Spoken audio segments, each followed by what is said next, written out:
During the hunt at the enclosure, my younger half-sister was dragged by a mad horse. To save her life, I shot the mad horse dead with an arrow. She wept with gratitude, then turned and cut the tendons in my hands and feet, throwing me into a pit of snakes. Fool! Who told you to save me? In a few moments, the prince will come to rescue me. You ruined my marriage prospects. I'll let you taste being devoured by 10,000 snakes. Only then did I know she had deliberately provoked the steed to stage a hero saves beauty performance to marry the prince who commanded great forces.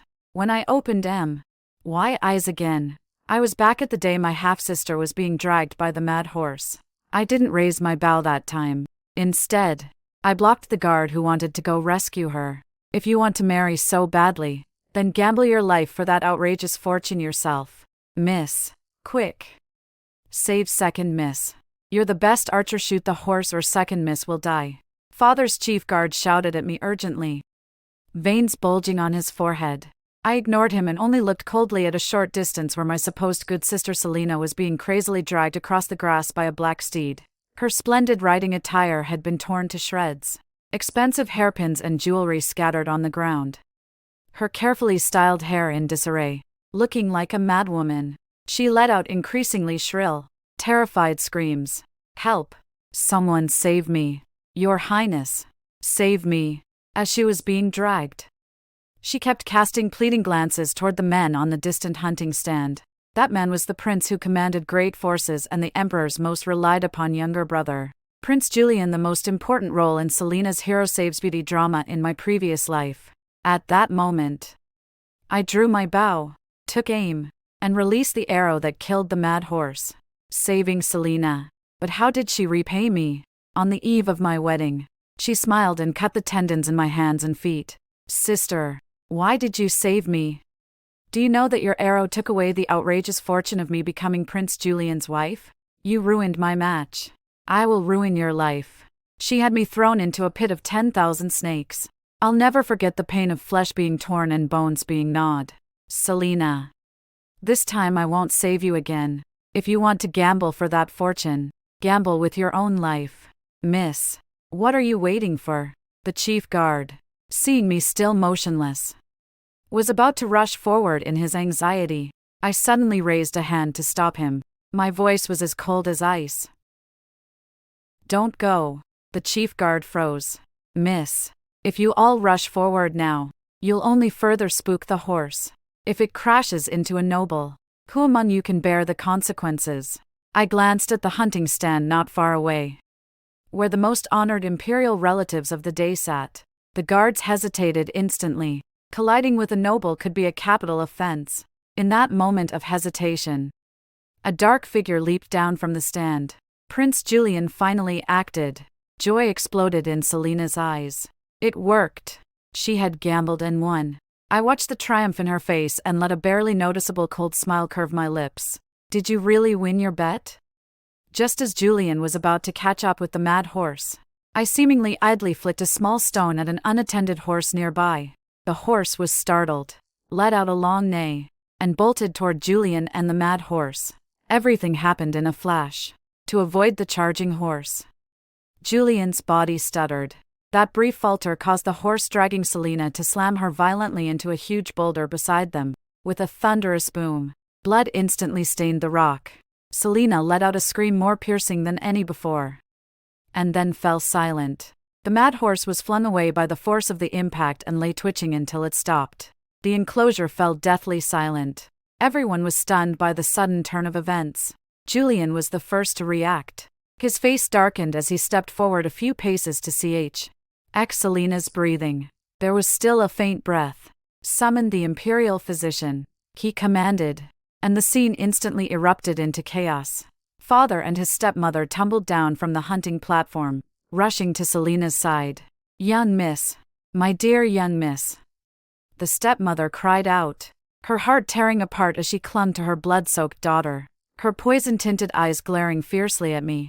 Serena, why didn't you save her? Your archery was praised by the Duke Protector himself, the 100th step through the young. Why didn't you shoot an arrow? Were you doing it on purpose? You're jealous of young miss.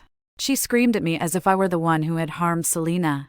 In my previous life, It was the same. After I shot the mad horse to save Selena, she held my hand and thanked me while taunting me in a half-true, half-sarcastic way. Gia's archery is truly impressive. Just a bit too fast. If it were slower, perhaps the prince would have acted, and then our young Mrs. Good Fortune would be even greater. Back then, I only thought she was protecting her daughter, speaking nonsense. Only now do I understand that this mother and daughter were rotten to the core from the inside out. I lowered my gaze, my tone calm and steady. Mother, the mad horse and my sister were tangled together at the time, and they were too far away.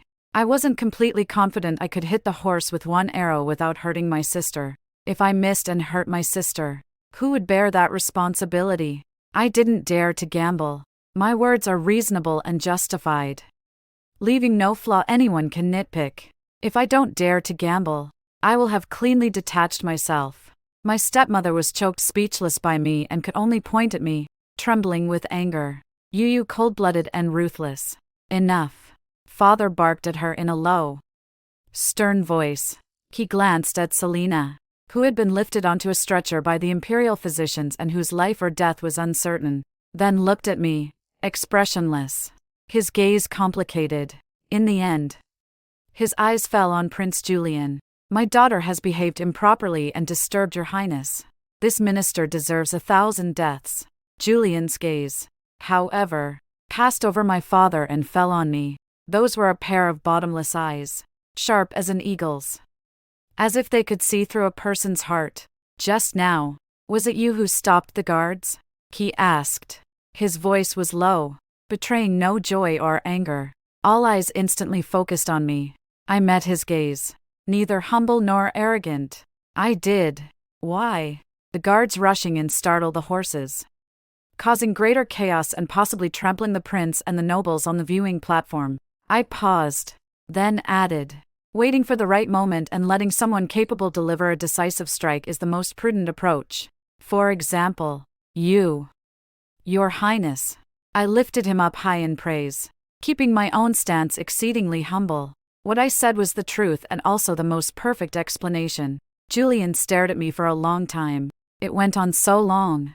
I thought he was going to call out my little trick. But then, all of a sudden, he let out a barely audible chuckle. Minister Sue, you've raised a fine daughter, meticulous in thought, unflustered in a crisis. The words fell like a boulder into a tranquil lake. Father and stepmother were both stunned. No one expected that Prince Julian not only didn't blame him, but actually spoke up in praise. The stepmother's face went from green to white. A dazzling display. I dipped my knees slightly in a curtsy, saying nothing. Only I knew that the moment I met Julian's eyes just now, a cold sweat broke out down my back. This man is too perceptive. He must have sensed something. Selena's injuries were much more severe than she had expected. Her left leg was fractured, 2 ribs were broken, and a long cut had been opened on her face. The imperial physician said that even if it healed, it would inevitably leave a scar. When she woke from her unconsciousness and heard this news, she smashed every object by the bedside that she could smash. Ah, my face, my leg, Serena. It's all that bitch's fault. She must be behind this. Her stepmother held her and cried while soothing her. Warner, don't be afraid. Mother will definitely get justice for you. They were calculating and scheming noisily. Although Selena was seriously injured, she was ultimately rescued by Prince Julian. This life-saving favor was enough to become an excellent bond between the two soon. The rewards from Prince Julian's residence were delivered to our minister's mansion. The finest tonics and rare medicinal ingredients were brought into Selena's courtyard like a stream. The stepmother beamed with joy, repeating all day long that the prince is benevolent and the prince truly cares for our Warner. Selena also temporarily forgot her pain, lying in bed with a flush on her face. She began to fantasize about the splendor of becoming Prince Julian's consort.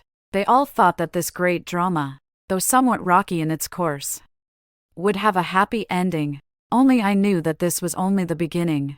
Someone like Julian could never be easily moved by a superficial hero saves beauty trap. The things he sent over were nothing more than polite gestures to silence the public. As for me, I began secretly investigating another matter: the crazed horse at the hunting grounds. In my previous life, I never questioned it, but after being reborn, I knew it was anything but an accident, however bold Selena might be. She wouldn't dare gamble her life on a truly out-of-control mad horse. That horse must have been tampered with. The dosage of the drug and the timing of its onset had all been calculated with precision. I had my personal maid quietly probe into the affairs of the hunting ground stables using all of the connections my mother left behind. It wasn't several days before the news came back. On the day of the incident, a groom named Lisan was in charge of watching that black horse.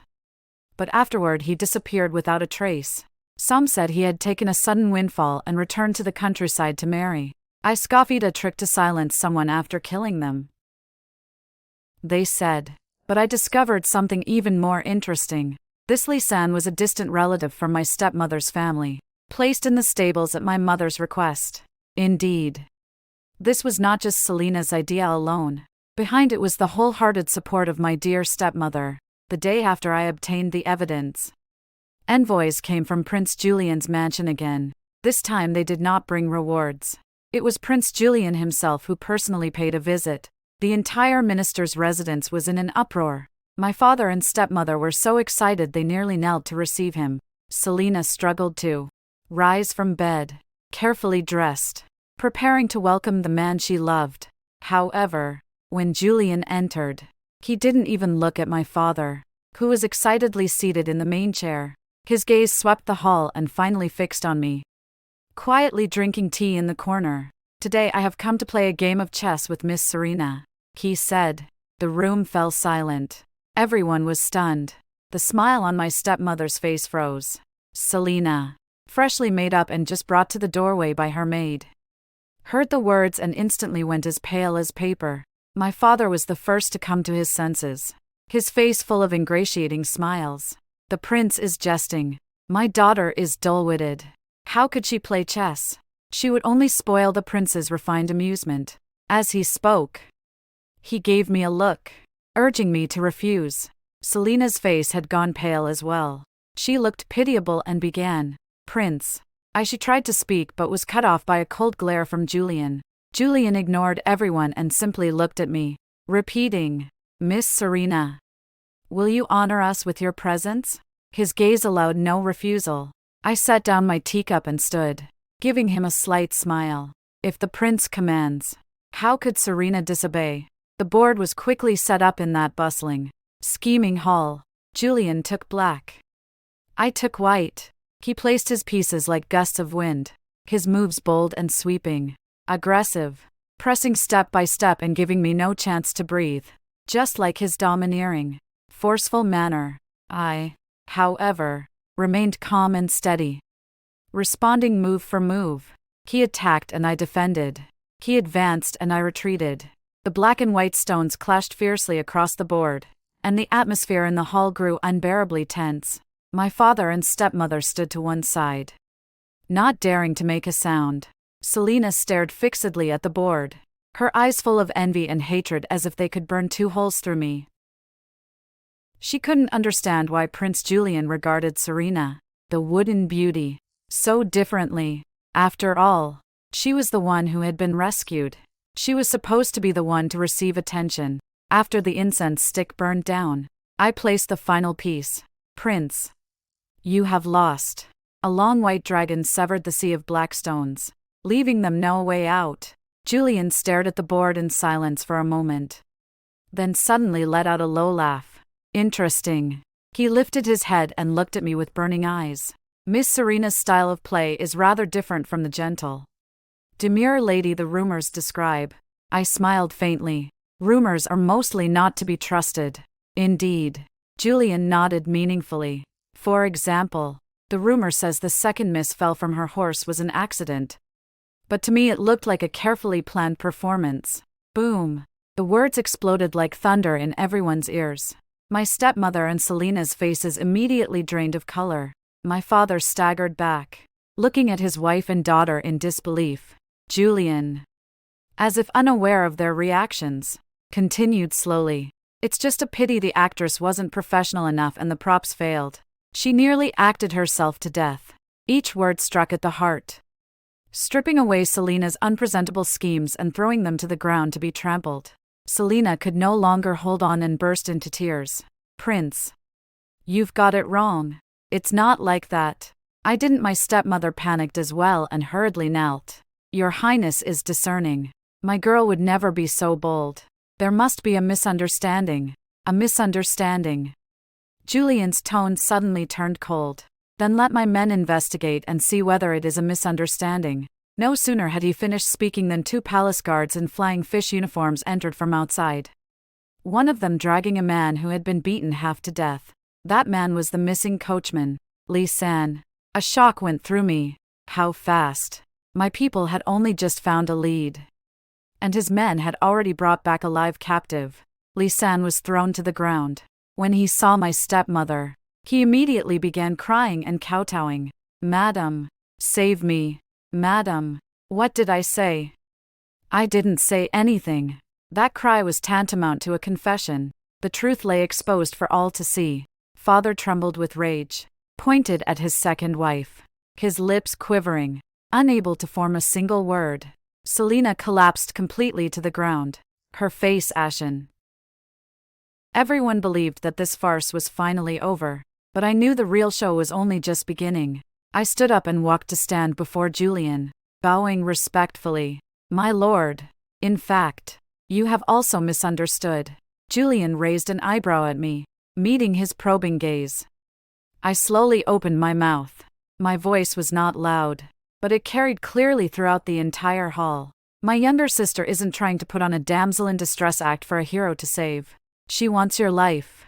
As my words fell, the room fell deathly silent. If earlier, when Julian exposed Selena's scheme, it was like dropping a boulder, then my words were no different from detonating a volcano. Nonsense. My stepmother was the first to scream, like a cat whose tail had been stepped on. Serena, what are you up to? How dare you slander your sister for plotting to harm the prince? Selena seemed to grasp at the last straw as well. She crawled towards Julian crying, Your Highness, don't believe her. She's taking revenge on me. How could I possibly want to harm you? I'm the one pining for you. Father was even more terrified. His spirit scattered. He slapped my face. Ungrateful daughter. What nonsense are you babbling? I did not flinch, but that slap never landed. Julian's hand, swift as lightning, firmly caught my father's wrist. His strength was immense. My father's face twisted in pain in an instant. Minister Sue. Julian's voice was as cold as ice. I have not allowed her to finish. He let go, and my father staggered back a few steps. No longer daring to act rashly, Julian's gaze returned to me with a hint of inquiry and amusement. Continue. I composed myself and went on. That mad horse was indeed drugged. But it wasn't given a violent drug to make it go berserk. It was a strange Western poison that reacts with certain spices. This poison is colorless and tasteless. Mixed into the fodder, a horse will show no abnormalities after eating it, but once it smells that specific spice, the toxin will activate instantly, causing the horse to bleed from all 7 orifices and die in a very short time. And that spice, I paused, my gaze sweeping over Selena, whose face was growing paler and paler, is in my sister's sachet. This play was supposed to go like this. My sister rides a poisoned horse toward your grace, then accidentally drops the sachet near you. The mad horse's poison takes effect, appearing out of control, yet actually deliberately charges at you, and my sister would happen to be thrown from the horse, away from the center of danger. A crazed horse charging at an unarmed prince, who would suspect it's an assassination? They just assume it was an accident. And my younger sister, far from being a suspect, was actually another victim. It's just a pity man's plans can't beat heaven's. The horse struck a rock and died too quickly. Otherwise, if the imperial physician had arrived and opened the horse's belly, he could have detected that strange poison. My voice was clear and logical. With each sentence I spoke, Selena and my stepmother grew paler. In the end, the two of them were ashen-faced, trembling like leaves in the wind. Because every word I said was true. It's just that this wasn't something I found out. It was told to me in person in my previous life by Selena, who wanted revenge on me for ruining her match. How she conspired with others to stage an accident in the hunting grounds to get rid of Prince Julian, so that the person behind her could rise to power, and she could then, as a meritorious contributor, marry the new Prince Julian. A heroic rescue, an assassination, killing two birds with one stone. How vicious. No. That's not it. Selena was still making a futile defense. I didn't. My sachet was lost a long time ago. Is that so? I smiled faintly and took a small, exquisite sachet from my sleeve. Is this what you meant, little sister? It was chaotic just now and I happened to pick it up. At the sight of the sachet, Selena's eyes flew wide open and the last trace of color drained from her face. That was her sachet, no doubt. Julian's guard stepped forward, took the sachet and presented it. Julian didn't even open it to smell. With just one glance, his eyes turned completely cold. He looked at Selena, his gaze as if he were looking at a dead person. Okay. What a fine second young lady of the Sioux family. He slowly rose to his feet, looking down from above at the mother and daughter collapsed on the ground, plotting to harm a member of the imperial clan, attempting to assassinate a prince. Minister Sioux, tell me yourself, what crime should that be? Father fell to his knees with a thud, cold sweat soaking through his court robes.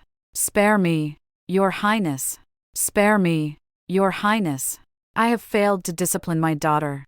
I am guilty. But this matter I truly knew nothing about. He kowtowed frantically, wishing he could strangle the mother and daughter who had brought about this enormous disaster on the spot. The stepmother and Selena finally realized that everything had been completely exposed with no room left to salvage it. They cried and begged for mercy, disgracing themselves utterly. I watched it all with cold eyes, not a ripple stirring in my heart. The suffering I endured in my past life today is merely collecting a little interest from them. Julian didn't spare them another glance and turned to leave. Attend me. Throw everyone from the Sioux family into the Sky Prison and await His Majesty's judgment. The icy voice pronounced the Sioux family's death sentence. The guards surged in like wolves and tigers. The stepmother and Selena's cries for mercy turned into terrified screams. Just when I thought everything was about to be settled, Julian reached the doorway, suddenly stopped, and glanced back at me. Miss Serena, you come with this prince. The royal carriage of Prince Julian's mansion is so quiet that one can hear the wheels rolling over the blue-gray stone road. I sit opposite Julian. The space is cramped, and the aura on his body, mixed with dragon saliva incense and a faint bloody scent, pervades every corner, pressing down on me with great oppression. He doesn't speak. Only a pair of deep eyes gaze at me intently, as if trying to see through me. I felt a bit ill at ease under his gaze and was the first to break the silence. Why does Your Highness want to take me away? The entire Sioux family has been imprisoned.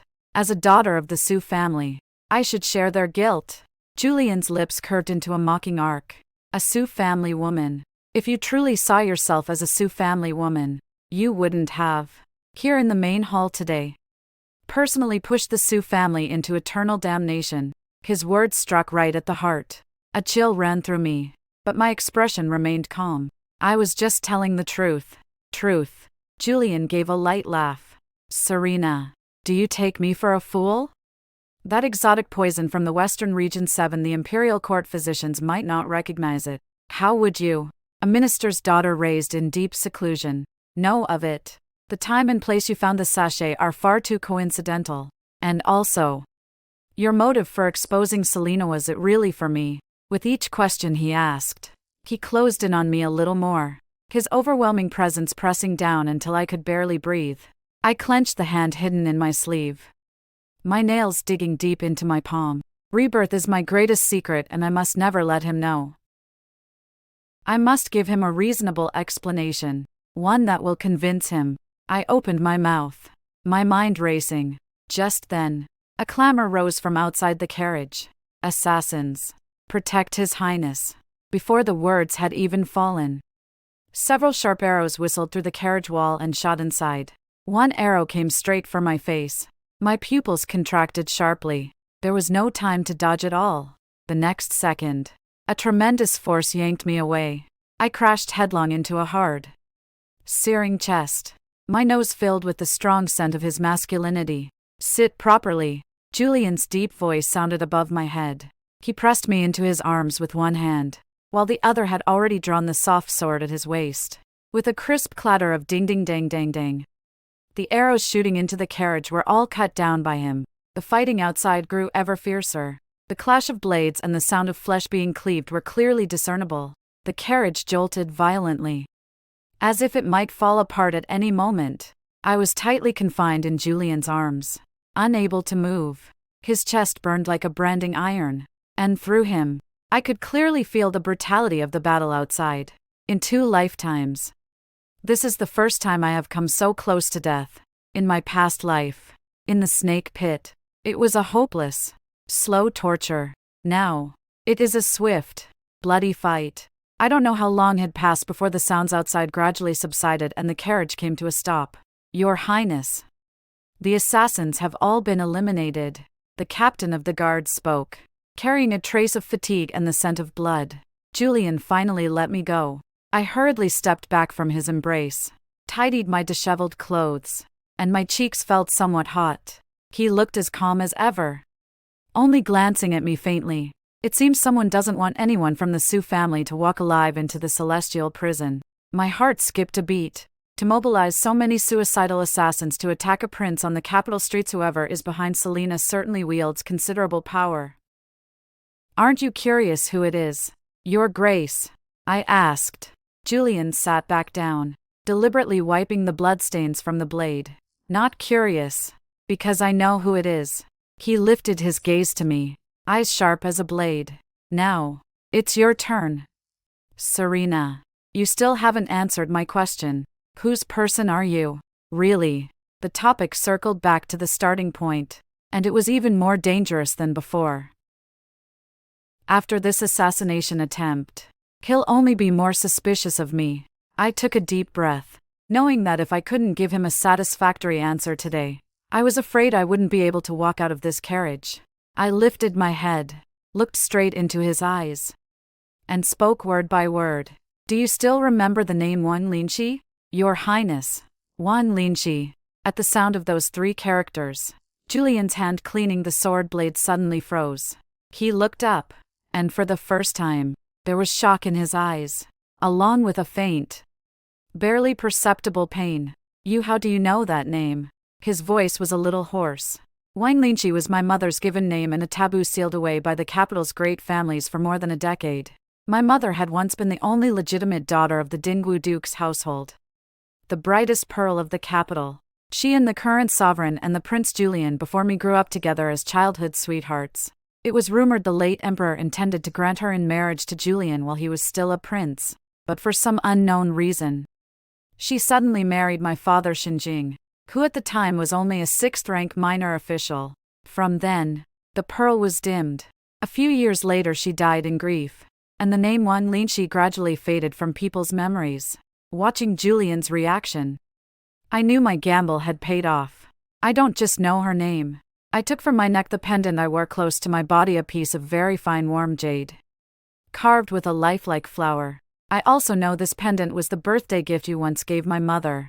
Julian's gaze was fixed on the pendant. His hand reached out uncontrollably, his fingertips trembling slightly, wanting to touch it but then withdrawing. "Aki," he murmured, lost, saying the nickname that belonged only to him. In that moment, he was no longer the decisive, ruthless Prince Julian who ruled the court with power, but an ordinary man remembering someone he had lost. My chest tightened with bitterness. So he had never forgotten my mother. In my previous life, I had been blinded by lard, my heart and eyes full of a hypocritical fiancé, never once probing my mother's past. Only after death, when I became a lingering spirit drifting through Prince Julian's residence, did I see that every year on my mother's death anniversary, he would sit alone in his study and drink himself senseless before her portrait. Only then did I learn of the depth of their past. My mother did not die of illness. I put the pendant away, my voice choked with sobs and hatred. She was murdered, poisoned slowly by a chronic toxin that drained her life bit by bit. The one who poisoned her was my stepmother, Lady Lu, and the person who ordered it. I lifted my eyes to Julian. was the current empress. Julian's pupils contracted sharply. The aura around him instantly turned cold and dangerous. What evidence do you have? In the hidden compartment my mother left.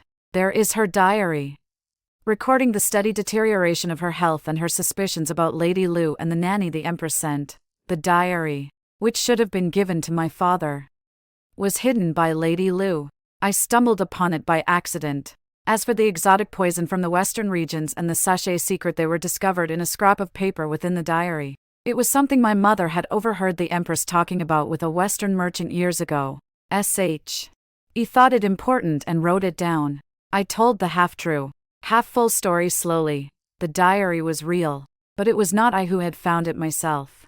In my previous life, Selena had deliberately shown it to me to destroy me. She wanted me to know that neither my mother nor I could stand against her and her mother the Empress. That my mother and I were failures. Julian was silent, watching me quietly, his expression inscrutable, as if weighing truth from falsehood. After a long while, he spoke slowly. So, you did all this to avenge your mother? Yes, I answered without hesitation. Toppling the Su family is only the first step. My ultimate target is the Empress. After I spoke, I waited quietly for his response. Laying my greatest secret bare before him was a high-stakes gamble, betting on his old feelings for his mother, betting on his enmity with the Empress faction, betting that he would choose to cooperate with me. The carriage fell into silence again. After who knew how long, Julian suddenly reached out his hand to me. The jade pendant. Let this prince see it. I hesitated for a moment, then placed the warm jade in his palm. He ran his fingertip gently over it, his eyes full of emotions I could not read. Serena. He suddenly called my name. From today on, you will live in the Jing Prince's mansion. I will protect you. I moved into the Jing Prince's Tingzhu garden, a quiet little courtyard. When the news spread, the whole capital exploded. The Su family had just been implicated in an assassination attempt on a prince. The Su daughter thrown into the imperial prison now turned around and moved into the house of her victim, the Jing Prince. What kind of thing was this? Rumors erupted everywhere. Some said the Jing Prince had been bewitched by my beauty and was enacting a real-life a crown lost in anger for a beauty. Some said I, a convicted woman, was being detained in the prince's residence nominally for protection, but actually under surveillance. Others claimed I had long been involved with the Jing Prince and that the Su affair was a trap we had set together.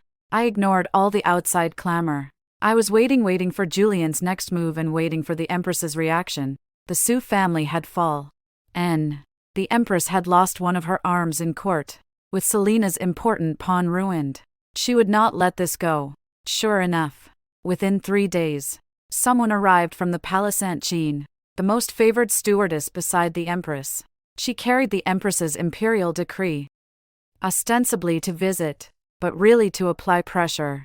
Miss Serena, Her Majesty the Empress heard you were frightened and specially sent me to see you, Aunt Jean said, sitting opposite me with a formulaic smile while her eyes slashed over me like knives. The Empress says Minister Su is muddled and has committed a grave error. But you, Miss Serena, are innocent. If you do not feel comfortable living in the prince's mansion, why not come into the palace with me? Her Majesty will personally look after you and find you a good match, which would settle one worry. A pretty offer of looking after and finding a good match. It was a blatant threat. If I entered the palace and fell into her hands, would my life or death not be at her whim? I lowered my lashes, lifted the teacup, and blew lightly on the steam above it. Please extend my thanks to Her Majesty for her concern. But His Highness the Jing Prince treats me very well. I am quite comfortable living here. The practiced smile on Aunt Jean's face faded. Miss Serena, you must think clearly. The Jing Prince's mansion may be pleasant, but it is not your home. A young unmarried woman lodging in another man's household will not sit well with public opinion. And the prince, busy with state affairs, cannot always watch over you. If another assassin like the last one appears, she let the threat hang in the air. The implication sharpened. I set down my cup and looked up at her with a smile. Aunt Jean is right about that.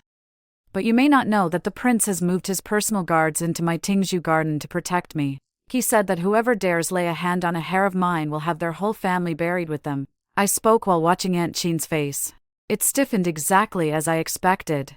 I yearly raised the stakes. The prince also said he will thoroughly investigate the death of my mother back then. Whoever is involved, he will show no mercy. Oh, by the way, my mother's maiden name was Wang Linshi. Do you remember? With a bang, the teacup at Aunt Chin's hand hit the floor and shattered. She drained of color. The name Wang Linshi was a nightmare for her as well. It was she who, in the guise of a nurse, entered the Shen household and personally delivered those poisons into my mother's meals day after day. She looked at me, her eyes full of terror and disbelief, as if staring at a demon clawing its way out of hell. She pointed at me, but could not utter another word. I stood up and walked over to her, bent down, and whispered in a voice only the two of us could hear. Aunt Chin, guess what? If I tell Wang Er about your matters, how much worse would your fate be than the people from the Su family condemned in the heavenly prison? Aunt Chin grew faint, slumped into the chair, cold sweat pouring down from her temples. I straightened up and restored my gentle, harmless demeanor. Aunt Chin, it's getting late. You should return to the palace and report. Please send my regards to Empress Dowager and say that Serena is well. Aunt Chin left Jingwang's residence in a daze, traumatized. I knew my words were like a poisonous sting, deeply piercing her and the Empress's hearts. They would be afraid and would want to remove me even more desperately. That night, Julian came to Tingzhu Garden to listen. He brought a message. Su Jing has confessed in the heavenly prison. I was not surprised. My father was greedy for life and fear of death, without an ounce of backbone, capable of anything to stay alive. What did he confess? He confessed that Lu Sha has long been using him to pass to her elder brother, the current Minister of Personnel, Lu Qingshu, the handles and secrets that control officials in the court. Lu Qing is the Empress's man. Julian looked at me with a deep gaze. Su Jing also said that back then, the death of your mother Lu Sha once boasted to him that it was planned by the Empress herself. Because your mother knew a secret of the Empress that was enormous. What secret? I asked, chasing after it. Julian paused for a moment. Back then, when the former emperor was gravely ill, a will had been made designating my succession. It was the Empress who, together with the Lu family, swapped the will, allowing the current holy monarch to ascend smoothly. My heart jolted. A forged succession edict. This was a scandal big enough to overturn the entire imperial family. No wonder the Empress tried to annihilate my mother. And no wonder His Majesty, after ascending the throne, both relied on Julian and treated him with constant caution. So, this throne was supposed to be Julian's. Who else knew this secret besides your mother? The Duke who secured the realm, that is. Your maternal grandfather. Julian's voice was low. At that time, the Duke who secured the realm held military power and was the father emperor's most trusted general. He personally watched the late emperor write the succession edict. But on the night before the father emperor passed, he suddenly received urgent news that the northern border had been attacked by barbarians. He was ordered to ride through the night to assist the north. And when the unrest was quelled and he returned, the new emperor had already ascended. He knew something was amiss, but lacked evidence. To protect the entire Dingwa Duke's household, he had no choice but to relinquish military power, retire to his hometown, and thereafter take no part in state affairs. I finally understood. Everything connected now. My mother's death, my maternal grandfather's retreat, Julian's forbearance, the Empress's malice. A vast net hung over everyone's heads, and I stood at its center. What do you intend to do? I asked Julian. He looked at me, a flicker of approval in his eyes. I did not ask whether he wanted to seize the throne back. I asked outright what he planned to do, which proved I understood him. The time has not yet come, Julian said slowly, though the imperial brother is suspicious. He is not a tyrant. Over the years, he has balanced the court and worked diligently. He has been a decent emperor. The Empress and Lu are the real cancer. What I intend is not to overthrow him, but to help him cut out that cancer. I understand. What Julian wants is not the throne, but to avenge my mother, himself, and those who were wronged. He wants to purge the court. What can I do to help? I looked at him, my gaze steady. Julian looked at me deeply, then suddenly smiled. You have already helped me a great deal. Now you only need to stay at the Prince of Jing's residence and be the most perfect Pavna pawn that can throw the Empress into disarray. He rose to leave, walked to the door, then paused. By the way, there is something you might want to see. He took a letter from his bosom and handed it to me. The envelope had yellowed and bore no signature. I opened it in confusion and after a single look, tears streamed uncontrollably from my eyes. It was my mother's handwriting. The letter began with only 3 words. To my son, Serena, my child, my daughter. By the time you read this letter, your mother may no longer be alive. Please forgive my selfishness for not being able to raise you, but there are things I must do. The Shen family is a quagmire. Your father is weak and incompetent. Your stepmother is venomous. If I do not leave, you will never have peace. I have laid out 3 paths for you. First, I have transferred all my property into the name of your maternal grandfather, the Duke Dinghua. If one day you cannot stay in the Shen household, you can go to your grandfather. He will protect you for life. Second, I have arranged a marriage for you with the son of the Vice Minister of Revenue, a man of honest character and a family of upright conduct. If you wish for a stable life, this would be a good match. Third, my mother's handwriting on the paper paused, seeming to hesitate for a long time. If there is resentment in your heart, if you want to seek justice for me, then go find one person, Prince Jing. Julian, give him the Ciu jade pendant I left you. He will understand everything. But my child, this path is the most perilous 9 deaths for one life. Mother does not want you to take it. Mother only wishes you a lifetime of peace and joy, free from worry. The last thing on the letter was a tear mark that had already dried. I clutched that letter and sobbed until I could hardly speak. It turned out none of it was accidental. Every step I took was anticipated by my mother. She had never abandoned me. She protected me and paved the way for me in her own way. In my previous life, I chose the second path, eagerly waiting to marry that upright son of the Minister of Revenue. But I didn't know that family had long since colluded with Selena under my stepmother's threats and inducements. They set a trap to ruin my reputation and forced me to break the engagement. The man I thought virtuous was merely another abyss. In this life, by a twist of fate, I ended up taking the third path. I found Julian. I became a pawn in his hands and the most crucial piece in my mother's revenge plan. This letter was given to the prince by Su Jing, Julian said from behind me, having returned at some unknown time. His voice low. He said it was dug up from Lady Lu's belongings after your mother's death. Lady Lu couldn't understand its deeper meaning and treated it as an ordinary family letter to be tossed aside. But Su Jing secretly hid it. He wants to trade this letter for a way out for you. I wiped my tears, carefully folded the sheet of paper, and tucked it close to my body. He's overthinking it. My voice was cold as ice. No one from the Su family will survive. Julian fell silent, watching me for a long moment before speaking. I have already sent men to deliver a message to the Duke of Dinghua's residence. Count the days your maternal grandfather should be arriving in the capital soon. Maternal grandfather, this phrase was both familiar and strange to me. After my moth died, I never saw him again. I only heard that he had kept vigil for my mother at the border manor. Now he was coming back for me and for the truth of what happened back then. Your Majesty, will she make a move? I asked.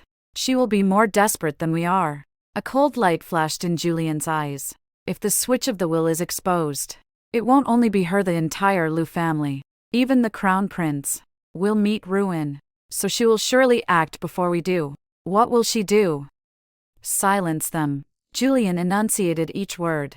Everyone who knows the secret must die. The first will be the Duke who pacified the nation. My heart tightened sharply. She would dare attempt an assassination in the capital on a Duke who's retired to his hometown. She wouldn't. But someone would. Julian looked toward the night outside. Thick as ink. For example, a fanatic disguised as a barbarian bandit, or an accident like a sudden flood at a relay station, or an outbreak of sickness. To protect the secret, she will stop at nothing. My heart sank. The road ahead was far more perilous than I had imagined. Don't be afraid. as if sensing my anxiety. Julian suddenly spoke. His voice was unusually steady in the quiet night. With me here, my maternal grandfather's return to the capital was indeed not peaceful. First, they ran into mountain bandits and nearly half the palace guards escorting him were lost. Then the relay station caught fire, almost burning the whole station to ashes. Fortunately, Julian had planned ahead and sent undercover guards to meet them, so my grandfather arrived in the capital with his life intact. The day I saw him, it was overcast. He was far older than I had imagined. His hair all white, his face lined with hardships, yet his eyes remained sharp as an eagle's, commanding without anger. He stood in simple cloth at the gate of Prince Jing's residence. The moment he saw me, the old general who had bled on battlefields but never wept, his eyes suddenly reddened. So much like her, he reached out with hands calloused from age, attempting to touch my face, then stopped midair. Good child. I've let you suffer. I could no longer hold back and knelt before him. Grandfather. 1,000 words condensed into that one cry. He helped me up and brought me into the residence. Julian was already waiting in the hall. The three of us sat. There was no idle talk and they went GHT to the point. Duke, how much do you remember of what happened back then? Julian asked. My grandfather nodded and took from his bosom a small wooden box wrapped in oilcloth layers.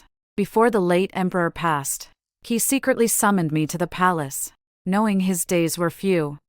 He personally wrote the will of succession in my presence, naming his 7th son Julian as the new sovereign. The will was made in 2 copies, one hidden behind the Zhangde Guangming plaque in the Qinqing Palace, the other entrusted to my care.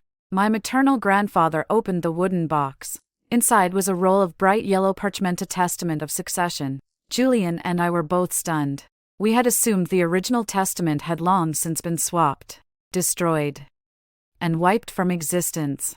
We never expected my grandfather to still be holding an authentic copy. Then why back then? Julian's voice trembled. Why didn't I produce it at the time? Grandfather sighed. I would have if I could. Just after I received the will, I was issued an imperial edict ordering me to leave the capital at once to aid the northern border. I knew the journey would be perilous and that something major was unfolding in the capital. So I hid the will in the most secret chamber of the residence and told my trusted men that if anything happened to me, they were to destroy it. I could not gamble with the lives of the entire Duke Dinghua's household. When I returned, everything had been decided. The new emperor had been enthroned. The empress was governing in his stead. Had I produced the will then, it would have been deemed treason. It would not have saved you. Instead, it would have plunged the realm into chaos and brought suffering on the people. So I can only endure it. Surrender command of the troops, and retire, only to wait for an opportunity. Grandfather looked steadily at Julian, his gaze resolute. Now, the time has come. With this will, it was like holding the most lethal weapon. The Empress and the Liu family's crimes could no longer be denied. What should we do? I asked. Wait.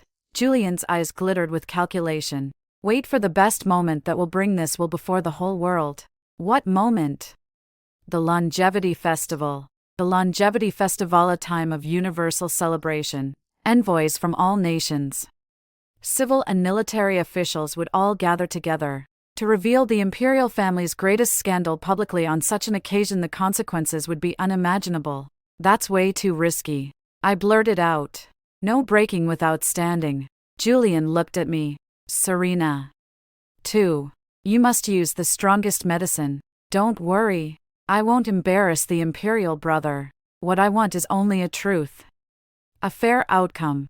I gazed at his confident and determined eyes, and the unease in my heart gradually calmed. This man always thinks deeper and farther than I do. The plan advances in secrecy in an orderly manner. And I received a new mission, a task even Julian considers too dangerous for me. You're going to see the Crown Prince. I looked at him and nodded. The Crown Prince is both the Empress's soft spot and her greatest support. My intention was to make her lose that support. What do you plan to do? I will tell the Crown Prince that he is not the Empress's biological son. The Crown Prince Xiaowen was the Empress's legitimate son and her only child. The Empress pinned high hopes on him and cherished him like a treasure. The Crown Prince himself was courteous, filial, kind. and generous and had an excellent reputation both at court and among the people. No one would doubt this model of a loving mother and dutiful son except me. In my previous life, Selena once spoke carelessly while drunk and let slip. Do you think the Empress values me for any other reason? It's only because my blood can save her son's life. At the time I didn't understand. Only after being reborn did I piece everything together. The Crown Prince was frail and suffered from a peculiar blood disease that required rare medicinal materials to nurture him year-round. By coincidence, Selena had an exceedingly rare blood type that matched his. This was the real reason the Empress chose the Su family and promoted the Liu clan. Selena was the Crown Prince's spare blood bank. What kind of mother would need another woman to be her son's blood bank unless she herself was incapable? Or she wasn't the Crown Prince's birth mother at all? I told Julian and my maternal grandfather my suspicions and they were both stunned. How is that possible? My grandfather couldn't believe it. If that's true, who would be the Crown Prince's birth mother? Julian knit his brows. I shook my head. I don't know, but that doesn't matter. What matters is making the Crown Prince believe it. I will see him in person. Julian resolutely refused. No. It's too dangerous. The Empress has planted countless spies around the Crown Prince. If you reveal yourself, you'll be walking into a trap. How can one catch tiger cubs without entering the tiger's den? I looked at him, my gaze firmer than ever. This is our only chance. On the day of the Longevity Festival, we will not only expose the truth of the posthumous edict, but also force the Crown Prince to come forward and denounce the Empress's crimes. Only then will she never have a day to recover. Julian fell silent. He knew I was right. This is a desperate plan that drains the source of the problem, yet it is also the most effective tactic. After a long while, he hard-cintedly nodded. I'll take care of it. The meeting with the Crown Prince was arranged at a royal villa on the outskirts of the capital that day. The Crown Prince used the pretext to stay here for a short time. I pretended to be a palace maid delivering meals and met him in his study. He was even gentler than I had imagined, with delicate features and a scholarly bearing. When he saw me, he smiled kindly and said, "Thank you for your trouble. It's hard to imagine such a refined gentleman would be the son of that poisonous woman." I didn't beat around the bush. I went straight to the point. Your Highness, the Crown Prince, I came today to tell you a secret about your birth. Xiaowen froze, then couldn't help but laugh. Miss, you're joking. My lineage is known to all under heaven. Is that so? I took a yellowed medical record from my sleeve. This is the Royal Medical Bureau's file from the year you were born. It clearly records that the Empress suffered massive hemorrhaging during childbirth and damaged her reproductive organs. She could hardly conceive again in this lifetime. And you were only carried out of the palace and registered under her name after she had recovered for a whole year. Your Highness, aren't you curious where you spent the first year after you were born? The smile on Xiaowen's face gradually disappeared. He took the medical record, looked at the familiar seal of the Imperial Medical Office, and his hand began to tremble slightly. Who are you? Where did you get this? It doesn't matter who I am, I said, looking directly into his eyes. What matters is whether your Highness wants to know who your biological mother is. She was imprisoned by the Empress for 10 years in order to give birth to you. In the end, she met a tragic death in a fire in the cold palace. Every year on your birthday is the anniversary of her death. My words were like daggers stabbing viciously into Xiaowen's heart. His face turned deathly pale and he swayed on his feet. No. Impossible. Mother, she wouldn't do this to me. Is that so? I sneered. Does your Highness know why Miss Selena, the second Miss of the Su family, won the Empress's favor? Because her blood can save your life. A mother who needs someone else's blood to save even her own biological son. Tell me, how much of her feeling for you is real and how much is false? Her love has never been for someone like you, but rather the identity of Crown Prince. It's the future throne. Xiaowen collapsed completely. He slumped into a chair, eyes vacant, muttering to himself. I know now. The seed of doubt has already been sown. All that's left is to wait for it to take root and sprout. The Longevity Festival arrived as scheduled. In the resplendent hall, music and dance filled the air, and the Empress sat beside the Emperor, graceful as ever, while accepting the court officials' homage. Just at the height of the festivities, the Duke who stabilizes the state, clad in heavy mourning, carried the testament of succession in both hands and stepped up to the hall. The whole court was aghast. Immediately after, Crown Prince Xiaowen also came forward, fell to his knees, and tearfully presented a blood letter. Every character on the blood-written document seemed to weep blood, accusing the empress of swapping imperial sons, persecuting palace concubines, and plotting treason crimes of unimaginable magnitude. The two pieces of evidence struck like twin thunderbolts, blasting the entire hall into chaos. The emperor looked at the testament, then at the empress's ashen face, and at his son kneeling and weeping on the ground. His aged face revealed no expression. After a long while, he wearily waved his hand. The empress has lost virtue. She is to be confined to the cunning palace and shall not leave without an imperial edict. Lu, execute the whole family. Tai, close the gates and reflect on your sins. Those few light words brought a Tud Catalan conspiracy to an end.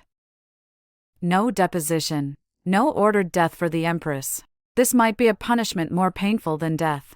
3 months later, I stood on the city tower watching Julian clad in armor about to lead troops to the northern border. He had pacified the court and the treacherous. Yet, on the eve the emperor announced him as heir apparent.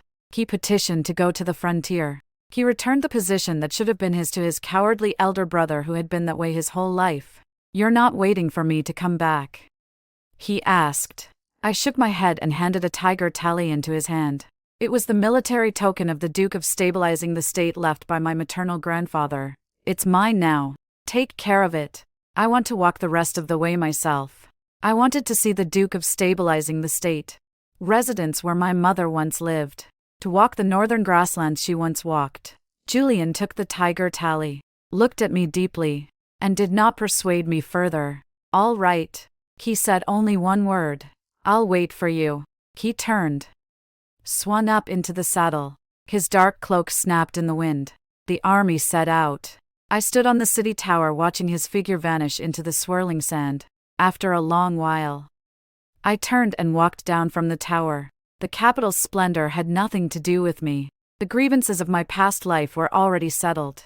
In this life, I was no one's daughter, no one's pawn. I was simply Serena, and my future lay beyond.